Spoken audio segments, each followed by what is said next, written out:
Okay. I'm gonna say you should not be defined by what you look like or where you're from, but the decisions that you decide to make to elevate you, to elevate your family, and for you to pivot from a life of destitute to a life of whatever you want. Because on the other side of fear is something very beautiful. And I had that full experience. So all these years that I've been blessed to be here, I had to navigate all those things, and I wouldn't trade it, but live with your decisions. As long as you're above earth, you can still make something happen. And that's what I got to say. Dare to be rare, from South Philly to the world, from the corner store to the corner office.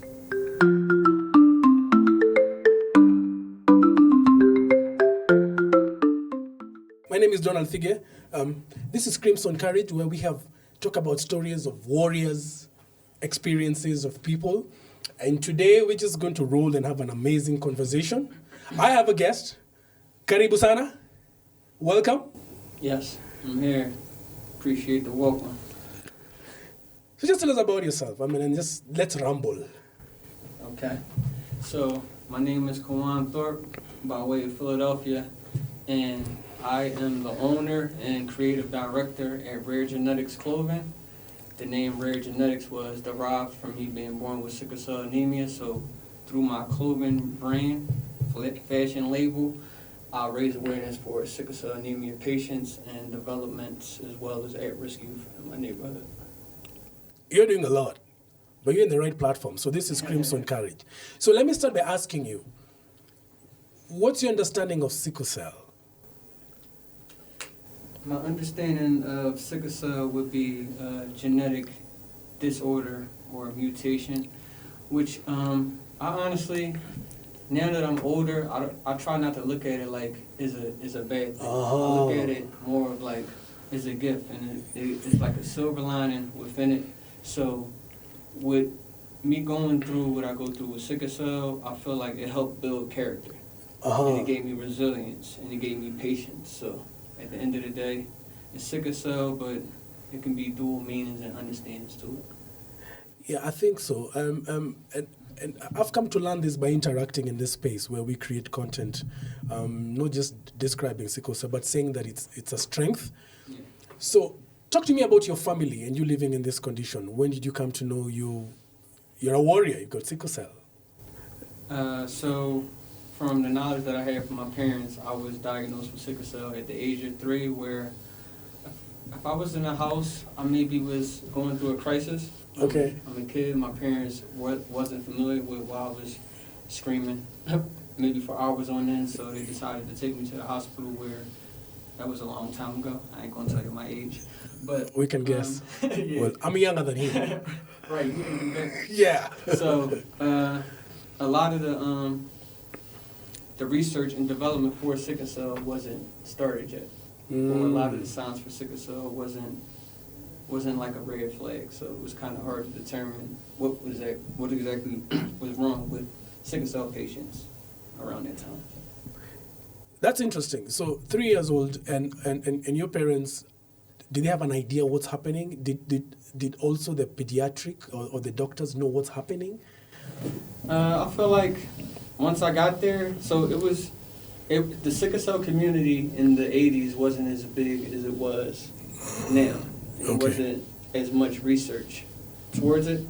So it's like they ultimately have to do a blood test to see what exactly is wrong with you. So only the doctors knew, for the most part, if somebody had sickle cell anemia or not. Yeah, so you just mentioned testing. That is one of the messages we're trying to advocate for, early testing. Yeah. So how is it where you come from? Is there information around people getting tested? Are there policies that have been put in place to say if a child is born, testing is mandatory or it's voluntary? At this point now, it's I feel like the world of receiving information as far as DNA and everything is so extensive, where if a child does grow up with sickle cell now, we know they got sickle cell due to all the blood research and just naturally trying to see what diseases people were born with or obtain. Is that happening? Okay, does that happen? Is it according to the law, or okay? Let's say you a child is born today. Is it a requirement in the state where you come from for sickle cell to be tested? No, I think it's still a thing where you would probably have to ask. I don't think it's just mandatory that we do sickle cell testing for kids. How was your conversation today when you met the other warriors in Kenya? I mean, the conversation was great. I actually had some eye-opening experiences here as well as conversations. So I'm grateful for that, for the warriors for even showing up for me, because like when I came in, I didn't know who they were, they didn't know who I was, so I just was sitting around googly eyed. But I appreciate the experience and you setting it up for the last minute. Yo, bro. I think a lot of those connections. I believe the world is flat.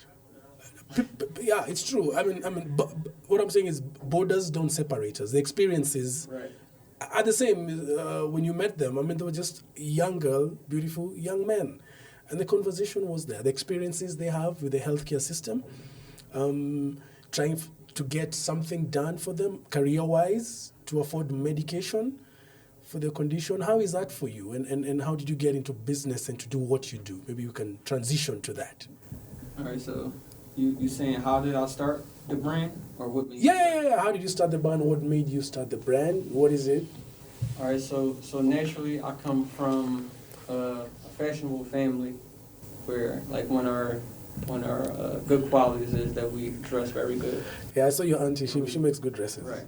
Yeah. So we're very fashion forward, and it's just naturally something that I got complimented on doing. And as I got older, I would just have maybe like exclusive pieces, whether it's a jersey or a jacket or a pair of sneakers where people want to buy it off my back. So I said I might got something here. So instead of giving somebody else some money, I could just do it by yourself. Yeah.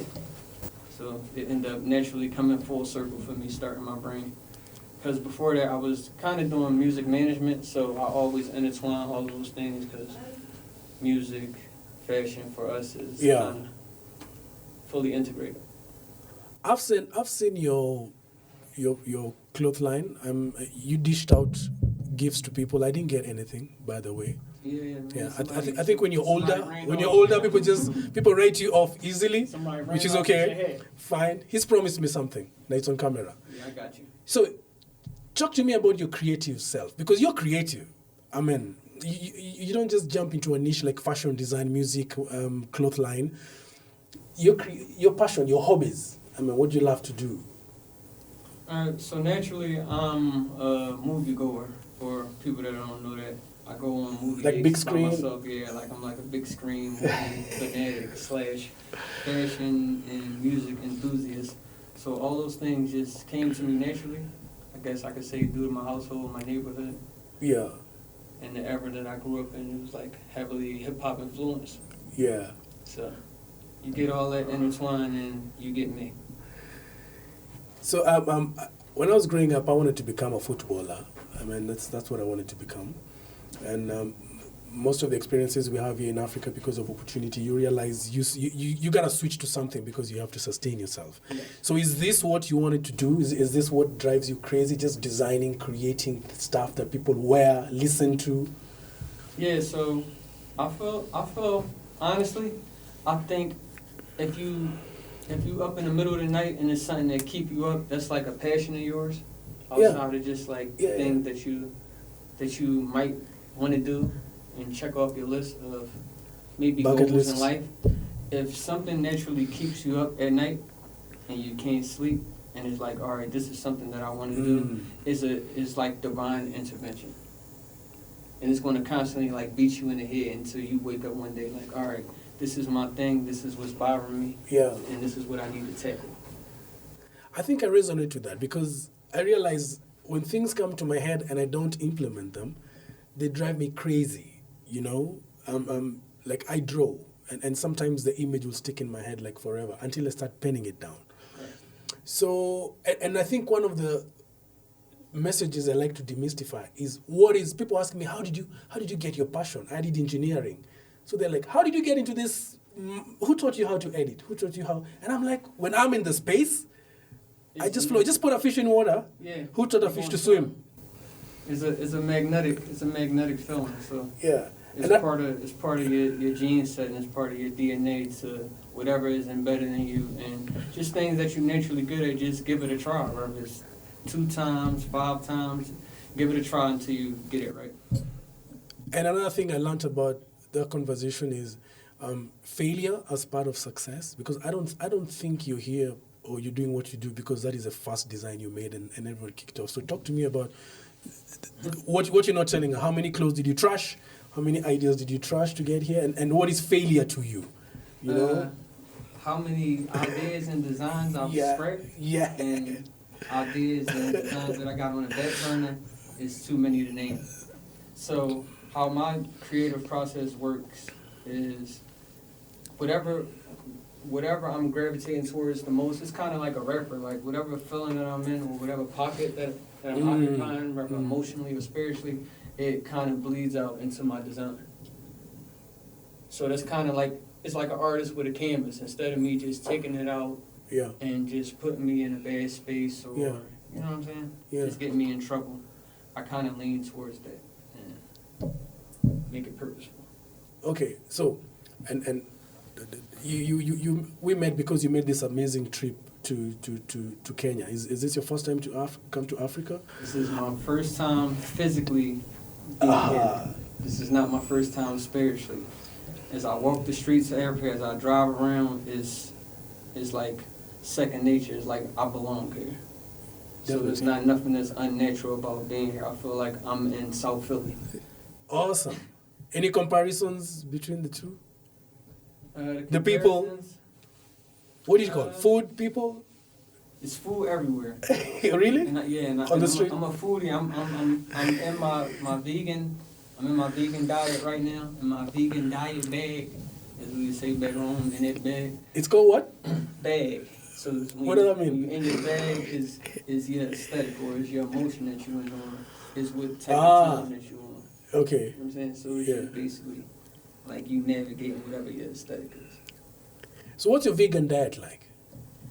My vegan diet. And why is it purposefully vegan? Because I think you just didn't wake up one day and decide I ain't doing. So with the vegan diet, it's naturally something that'll benefit me with my health with sickle cell, and it kind of dials back on the pain that I have. So I naturally was a pescatarian because I just got tired of food in America. It's like they just whacking the food up, nothing tastes the same. And we know McDonald's. Feel like back in the day. Yeah, McDonald's is my spot too. I ain't gonna give you a shout out. But you stop in there once in a while. That ain't objective. No more. No mas. Okay. I haven't been in there maybe in like maybe a year and a half. I'm gonna say, and I feel great too with the change in my diet. So, before my accident that I had that caused me to have an X-ray and the doctors to tell me that I have a vascular necrosis in my hip. So that's lack of blood flow to the hip, which kind of deteriorates the bones. I decided that I'm not the surgery guy. I had a surgery when I was younger, maybe 12 years old. My spleen was split open during a basketball game and at the sickle cell camp. So like right in the middle of the game, I kind of felt it, and they had to do like an emergency rush trip back from Connecticut to South Philly. Yeah. Where it was like, through the blessings of Allah, I'm still here because I don't know how that worked out. That was a long ride. I still remember that ride. That was like the longest ride. What was that experience like? What did it teach you? I mean, the outcome of that. So that's when you changed the diet. A near-death experience as far as my spleen removed. Yeah, that was an eye-opener. But just naturally having sickle cell, I feel like that gives me an advantage as far as being understanding to anybody. So my level of empathy is like maybe higher than the average person because I know what it's like to like be sick, or I know what it's like for people to want to be there for you and you in the emergency room, but they got to go to work. So then it was like, I'm in here, I'm all alone, I'm trying to figure out and navigate my emotions. You know what I'm saying? So it gives me that edge of like just being more helpful and things of that nature. Okay. So it's overall sickle cell is a gift for me. It's not a curse. So I'm not going to sit here and be like, oh, I wish I never had it, or I want to do some type of surgery to remove it. I'm cool, man, because if I don't have sickle cell, then y'all don't get me here. Y'all don't get this version of me. Y'all don't get me trying to change some stuff. So I like that. I like that. That's what we do at Crimson Courage. It's warrior stuff. So there's something you said about the food bag. Is it food bag? In the bag? Yeah, it's called? In my bag. In my bag. In my bag is just, it's a Philly term. It was derived from South Phillians, South Philadelphians. So it's just you being in a space where you ultimately competent in whatever you do. So that's you being in your bag. So right now, what we doing, we in our bag because we pushing a message to the people. We're a positive message. We're in our bag, you know. Now I want to build up on that because I spent a few. South. I understand to you, buddies. So there's something I want to talk about in reference to what you're talking about, the bag. Yeah. It's what's the first day I met you, we had a conversation around food that you feed your mind shapes who you are. I mean, how you think about life, stuff, you know. How do you shape that? It's all about whatever space that you in, and you're not letting it consume you. So if you're in a space where it's like you're going through a calamity or you're going through something that's upsetting, it's just trying to find the positive space to flip it around. You know what I'm saying? Because naturally, as black people, that's what we do. We know how to take lemons and make some poppin' ass lemonade. And a lot of people try to take that sauce and lemonade and try to make it their own, but it's not possible. I'm sorry to tell you, it's not possible. I think now in the world we live in, because of all the negativity happening on our social media, it's easy for someone to give up because, you know, let's say money, so iPhone 17 is out. Every young person wants iPhone 17. Yeah. And it's like $2,000+. So they see that online and everyone is flashing it. And then you look at the condition where you live, food, shelter, clothing, you ain't got it. So I think social media is like expounding on people losing hope because you think what you see is what everyone is that's how you should be living. Yeah. But it's not your case, you know.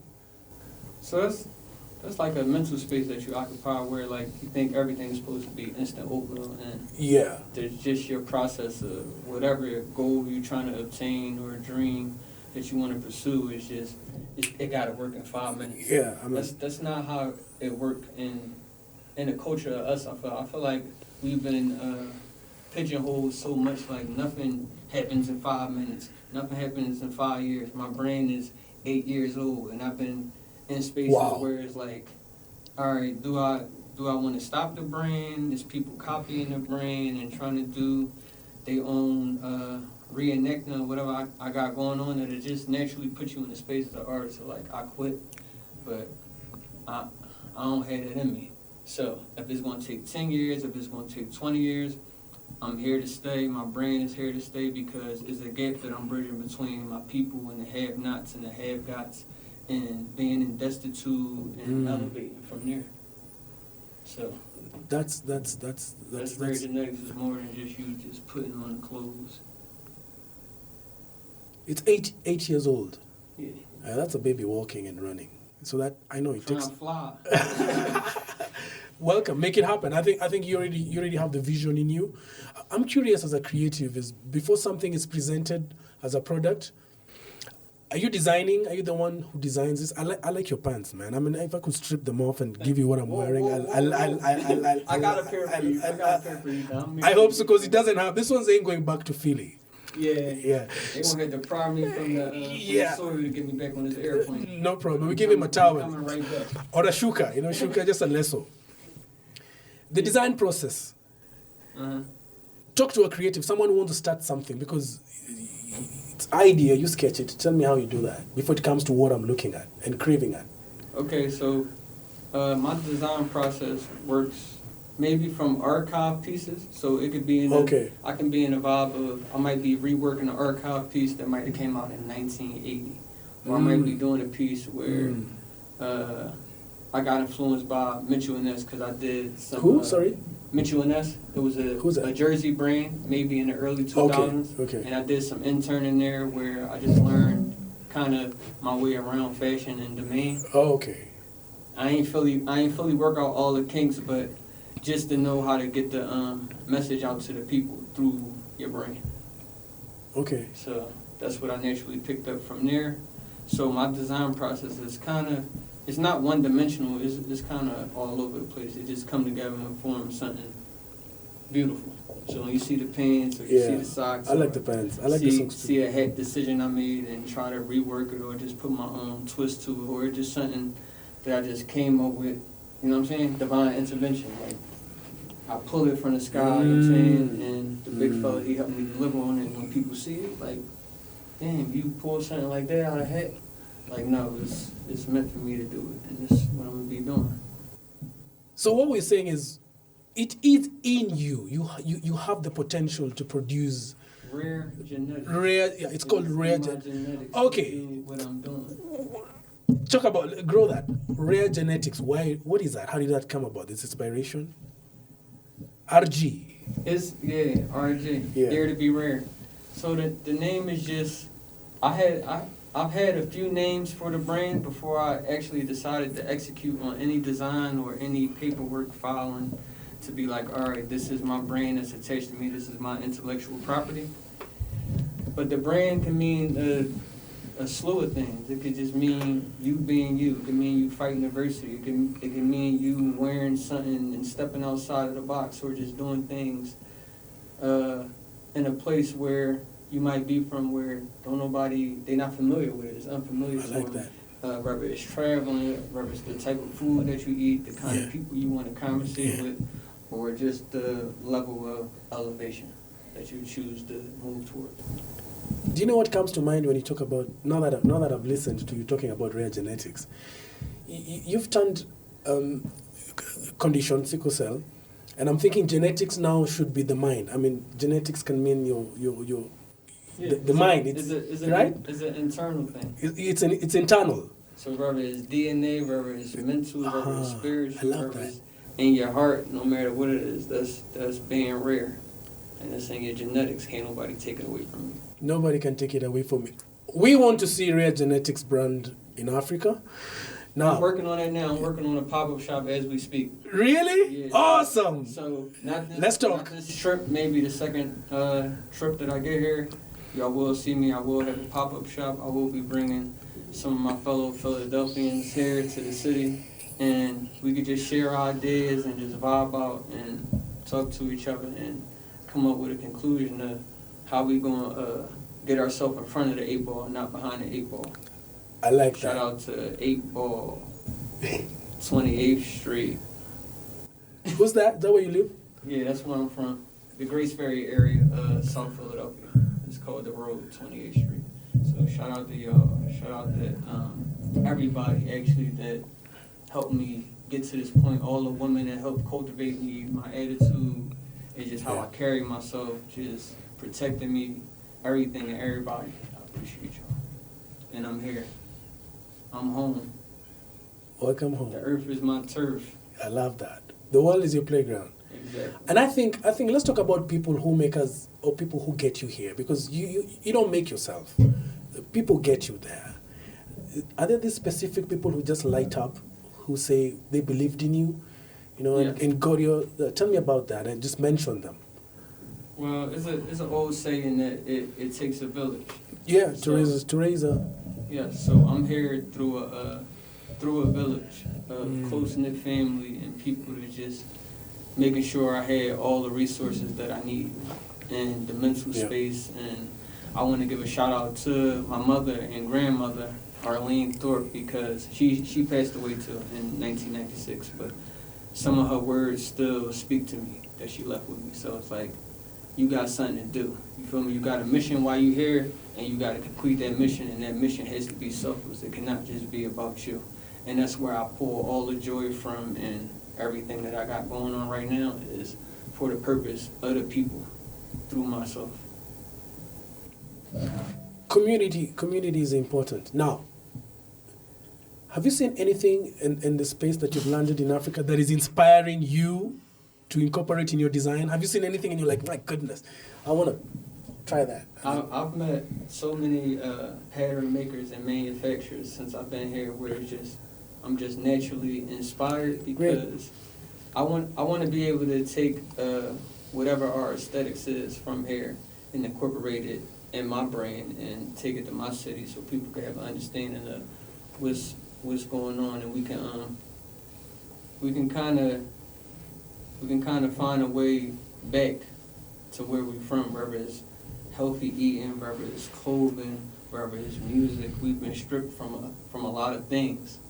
You know what I'm saying? So I'm here to kind of bridge the gap from here to there. Yeah. I told you I'm bridging gaps. I'm very glad to host you. Yeah, so I'm breaking generational curses and bridging gaps. I think I like this. It's all about the genes. It's all about shaping our own DNA now. Maybe DNA conversation-wise, mental-wise, right? Tell me about your auntie. You didn't come here alone. No. Yeah, man. You didn't just land from a planet. You're with someone. I'm here with my aunt, and by way of South Philly, she's also from South Philly. Yeah. You want to shout out? My name is Regina McWhite. I am a creative as well. I am a fashion designer of 20-some-odd years, and I have temporarily traded fabric for concrete. So now I am a sustainable building consultant and developer, and I'm looking to build here on the continent. Affordable housing, adaptive reuse, and retrofitting for my sisters and brothers that are here that can afford the high rents that we are all being exploited by. My expectations coming here, I didn't really have any, but it had exceeded what I imagined. I actually welcome wherever I go, whatever country I travel to. I welcome family. Family doesn't always have to be a bloodline. It's the people that you connect with. And it has not failed me yet. And coming here was not a mistake. I operate with purpose, intent, and with precise execution. And this has been nothing short of what I imagine. And I thank you. I will be back. This will be my home. This is Crimson Courage, Warrior Voices. Thank you so much. We want to thank you, our guests. Safe journey. They're coming back, so they're going to be on this podcast again.